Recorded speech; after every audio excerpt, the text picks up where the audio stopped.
এবং আমরা আজকে এই যে রাজপথে দাঁড়িয়েছি, আমরা দাঁড়িয়েছি আমাদের জন্য, আমরা দাঁড়িয়েছি সাধারণ মানুষের জন্য।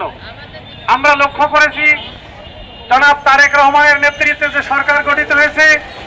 তার মন্ত্রী পরিষদের পক্ষ থেকে বলা হয়েছে আমাদের 1 বছর সময় দাও, আমরা 2 বছর সময় চাই, দেশের পরিস্থিতি ভালো নেই, আমরা গুছিয়ে উঠতে সময় লাগবে। এই কারণে আমরা তেলের দাম বাড়িয়েছি, বিদ্যুতের দাম বাড়িয়েছি। আমরা তো শুনেই যাই, বাংলাদেশের নাগরিক শুনতে থাকে, সহ্য করতে থাকে, এক সময় আন্দোলন করতে থাকে, আন্দোলন করে রক্ত দেয়, আবার আশ্বাস দিয়ে সরকার আসে, সেই সরকার আবার জনগণকে ঠকায়,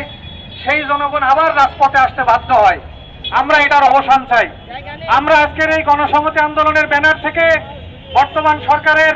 প্রধান জনাব তারেক রহমানকে উদ্দেশ্য করে বলতে চাই, আপনি দীর্ঘ সময় লন্ডনে কাটিয়েছেন, সেখানকার বাতাস, সেখানকার সংস্কৃতি, সেখানকার রাজনীতি জনগণের জন্যই। আপনি লক্ষ্য করেছেন, এখনো দেখছেন অনেক অল্প সময়ের মধ্যে সেখানে কয়েকজন প্রধানমন্ত্রী পদত্যাগ করেছেন, হাত বদল হয়েছে জনগণের চাহিদা পূরণ করতে না পারার কারণে। কিন্তু আমরা বাংলাদেশের যে কালচার লক্ষ্য করি, এখানে অনেক আন্দোলন, অনেক রক্ত দিয়ে, অনেক সংগ্রাম করে, অনেক জেল জুলুম খেটে তারপরে আমাদের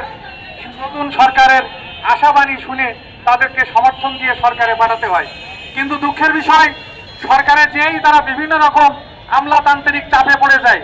আমরা লক্ষ্য করেছি, আপনারা সাধারণ জনগণ যারা এই রাস্তায় ভ্যান চালাচ্ছেন, ইজি বাইক চালাচ্ছেন, বাস ট্রাক চালাচ্ছেন, এবং যারা গার্মেন্ট শ্রমিক আছেন, বিভিন্ন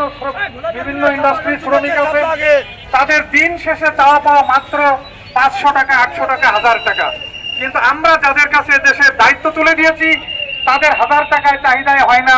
তাদের 10,000-এ কুলায় না, তাদের 100 কোটি চাই, তাদের 100 বাড়ি চাই, তাদের ইংল্যান্ডে বাড়ি চাই, কানাডা বেগমপাড়ায় বাড়ি চাই, তাদের চাই চাই আর চাই। এই চাই চাই বন্ধ করে মাননীয় প্রধানমন্ত্রী তারেক রহমান, আপনাকে আমরা অনুরোধ করতে চাই, আপনার পাশে থাকতে চাই, আপনি শক্ত হাতে এই চাই চাই খাই খাই পার্টিদেরকে নিয়ন্ত্রণ করে বাংলাদেশের অর্থনীতিকে আগামী দিনের জন্য